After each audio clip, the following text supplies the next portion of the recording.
ଏହି ବର୍ଷ ହୋଲି ଛୁଟିରେ ନିଜ ଗାଁ ଦୁର୍ଗାପୁର ଆସିଯାଏ ମନୋଜ। ଗାଁ ଲୋକ ଦେଖି ଖୁସିରେ ଝୁମି ଉଠନ୍ତି। ଯେବେ ଯାଇଥିଲୁ କେତେ ଛୋଟ ଥିଲୁ, ଆଉ ଏବେ ଦେଖ କେତେ ବଡ଼ ହୋଇଯାଇଛୁ। ହଁ ସରପଞ୍ଚ କାକା, ଯେବେ ମୁଁ ଯାଇଥିଲି ସେତେବେଳେ କେତେ ଜବାନ ଥିଲେ ଆପଣ, ଆଉ ଏବେ ଦେଖନ୍ତୁ କେତେ ବୁଢା ହୋଇଯାଇଛନ୍ତି। ଚलो ଚलो, ବହୁତ ବଢିଆ। ପିଲା ଘରକୁ ଫେରିଛି। ଏହି ଖୁସିରେ ଆଜି ରାତିରେ ପାର୍ଟି ହବ।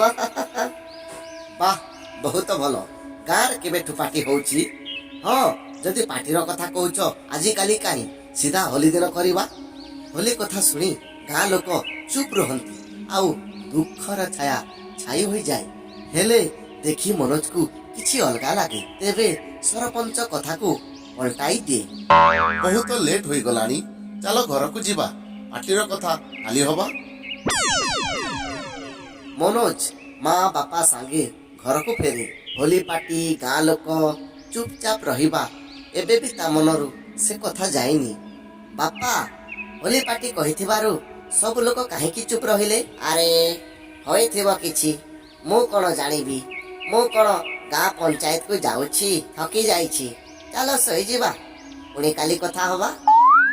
ବାପା କଥା ମାନି ମନୋଜ ଶୋଇଯାଏ। ହଁ, ଆଜି ତ ଲୁଚାଇଲ, ହେଲେ 7 ଦିନ ପରେ ହୋଲି ଅଛି। ସେତେବେଳେ ହୋଲି ଆସିଲେ କେମିତି କରିବ? ତା ଆର ଦିନ ମନୋଜ ଗାଁ ବୁଲିବାକୁ ଯାଏ। ହେଲେ ରାସ୍ତାରେ ତା ବୟସର ଲୋକଙ୍କୁ ଦେଖି ଦୋସ୍ତି କରି ତା ସାଙ୍ଗରେ ବୁଲିବାକୁ ଲାଗେ। ଆଉ ଏମିତି କିଛି ଦିନ ବିତିଯାଏ, ଆଉ ହୋଲି ପାଖକୁ ଆସେ। ଦୋସ୍ତ, ହୋଲି ଆଉ 2 ଦିନ ରହିଲା, ହେଲେ ଗାଁରେ କିଛି ରେଡି କରିନାହାନ୍ତି। କାହିଁକି ନା ଏଠି ହୋଲି ମନାଯାଏ ନାହିଁ। ଆରେ ହେଲେ କାହିଁକି?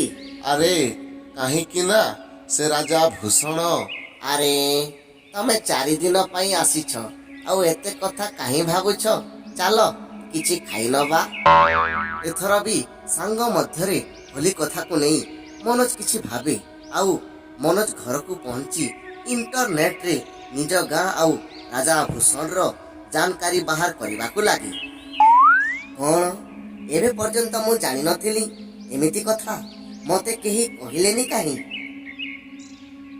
ସବୁ ଜାନକାରୀ ନେଲା ପରେ ମନୋଜ ମା ବାପା ଆଉ ଗାଁ ଲୋକଙ୍କୁ କିଛି ନ ପଚାରି ସତ କଥା ଜାଣିବା ପାଇଁ ଛାନବିନ କରିବାକୁ ଲାଗେ।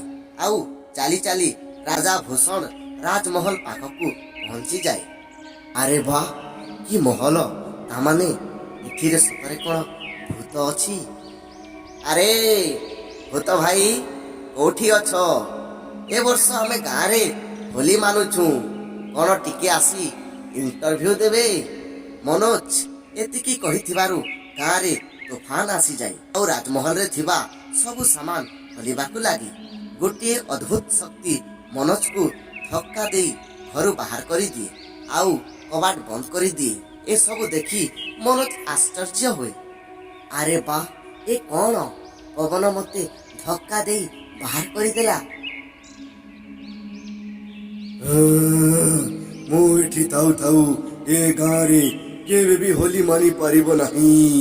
ଏମିତି ଚେଷ୍ଟା କେବେ ବି କରିବ ନାହିଁ। ୟାର ଶାସ୍ତି ମରଣ ଅଛି। ଆୱାଜ ଶୁଣି ମନୋଜ ଏପଟେ ସେପଟେ ଦେଖିବାକୁ ଲାଗେ, ହେଲେ କୁଆଡ଼େ ବି ଦେଖାଯାଏନି। ସେ ଗାଁକୁ ଫେରି ଆସେ, ଆଉ ଦେଖେ ଗାଁର ସବୁ ଘର ତୋଫାନରେ ଭାଙ୍ଗି ଚୁରମାର ହୋଇଯାଇଛି।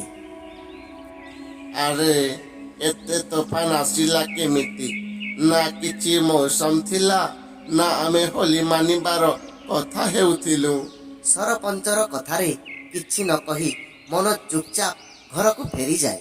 ଏମିତି ଦେଖୁ ଦେଖୁ ହୋଲି ଆସିଯାଏ, ଆଉ ମନୋଜ ରଙ୍ଗ ନେଇ ଗାଁକୁ ଚାଲିଯାଏ। ହେଲେ ଗାଁ ପୁରା ଖାଲି ଥାଏ। ଆରେ ହୋଲି ଦିନ ଅଛି, ଧୁମଧାମରେ ହୋଲି ନ ମାନି କାହିଁକି ଘରେ ଚୁପଚାପ ବସିଛ? ମନୋଜର ଆବାଜ ଶୁଣି ସବୁ ଲୋକ ଘର ଝରକା ଖୋଲି ତାକୁ ଫେରିଯିବା ପାଇଁ କହନ୍ତି, ହେଲେ ମନୋଜ କାହା କଥା ଶୁଣେନି। ତତେ ମୁଁ ପ୍ରଥମେ ବୁଝେଇଲି, ହୋଲି ଖେଳିବା ପାଇଁ ଯଦି ଚେଷ୍ଟା କରିବୁ ସେଇଟା ଠିକ ହବନି। ଆରେ କଥା ମାନି ଯା ରେ ପୁଅ, ତୁ ସତ କଥା କିଛି ବି ଜାଣିନୁ। ହଁ ମୁଁ ସବୁ କିଛି ଜାଣିଛି। କିଛି ବର୍ଷ ଆଗରେ ଏ ରାଜା ଅନ୍ଧବିଶ୍ୱାସ ପ୍ରଚାର କଲା, ଆଉ ଆପଣ ଆଜି ପର୍ଯ୍ୟନ୍ତ ସେ କଥାକୁ ମାନି ଆସୁଛନ୍ତି। ଆରେ ବେଟା, ତୁ ଯେବେ ଜନ୍ମ ହୋଇନଥିଲୁ ତା ଆଗରୁ ଏ ଗାଁରେ ହୋଲି ଉପରେ ଅଭିଶାପ ଅଛି। ଯଦି ଗ୍ରାମରେ ହୋଲି ମନାଯାଏ ତ ଭୂକମ୍ପ ନିଶ୍ଚୟ ହୁଏ। ରାଜା ଭୂଷଣ ଏସବୁକୁ ମାନୁନଥିଲା, ଆଉ ହୋଲି ଖେଳିବାକୁ ଲାଗିଲା। ପ୍ରଥମେ ତା ପୁଅର ଆଉ ତାପରେ ତାର ମୃତ୍ୟୁ ହେଲା। ସେଥିପାଇଁ ଗାଁର ରକ୍ଷା କରିବା ପାଇଁ ତାର ଆତ୍ମା ରାଜମହଲରେ ଘୁରି ବୁଲୁଛି। ସବୁ କଥା ଶୁଣି ମନୋଜ ଚିନ୍ତାରେ ପଡ଼ିଯାଏ। ସେ କଥା ତୁ ଭାବନା ମନୋଜ। ତୁ ଯଦି ଏହି ପରମ୍ପରାକୁ ଭାଙ୍ଗିବାକୁ ଚେଷ୍ଟା କରିବୁ ତ ୟାର ପରିଣାମ ତୋ ପାଇଁ ଆଉ ଏ ଗ୍ରାମ ପାଇଁ ଠିକ ହବନି। ମତେ ତ ବିଶ୍ୱାସ ହିଁ ଲାଗୁନି ଆପଣ ଜଣଙ୍କର କଥାକୁ ମାନି ହୋଲି ହିଁ ମାନୁନାହାନ୍ତି। ମନୋଜ ଏହା କଥା ନ ଶୁଣି ପୁରା ଗାଁରେ ରଙ୍ଗ ଲଗାଇ ଦିଏ। ୟା ପରେ ସାଙ୍ଗେ ସାଙ୍ଗ ଘଡ଼ଘଡ଼ି ମେଘ ବର୍ଷା ହୁଏ। ମନୋଜ ଏସବୁ ଦେଖି ଆଶ୍ଚର୍ଯ୍ୟ ହୁଏ। ଗାଁ ଲୋକ ଦେଖି ଡରିଯାଆନ୍ତି। ଏହି ପୁଅ ନିଜ ପାଇଁ ନୁହେଁ, ପୁରା ଗାଁର ଖୁସି ପାଇଁ ହୋଲି ମନାଇଛି। ସେଥିପାଇଁ ଏ ଗାଁରେ ଲାଗିଥିବା ହୋଲିର ଅଭିଶାପ ଆଜିଠୁ ଭାଙ୍ଗିଗଲା। ଏତିକି କହି ରାଜା ଭୂଷଣ ଗାୟବ ହୋଇଯାଏ। ତାପରେ ଗାଁ ଲୋକ ଧୁମଧାମରେ ହୋଲି ମାନନ୍ତି। ଖୁସିର ରଙ୍ଗ ଭରି ଯାଇଥାଏ। ଆଉ ତା ଆର ଦିନ ଅଚାନକ ମନୋଜ କୁଆଡ଼େ ଗାୟବ ହୋଇଯାଏ। ଆଉ ତାପରେ ପୁଣି ଗ୍ରାମରେ ହୋଲିର ଦୁଃଖର ଛାୟା ପୁଣି ଛାଇ ହୋଇଯାଏ।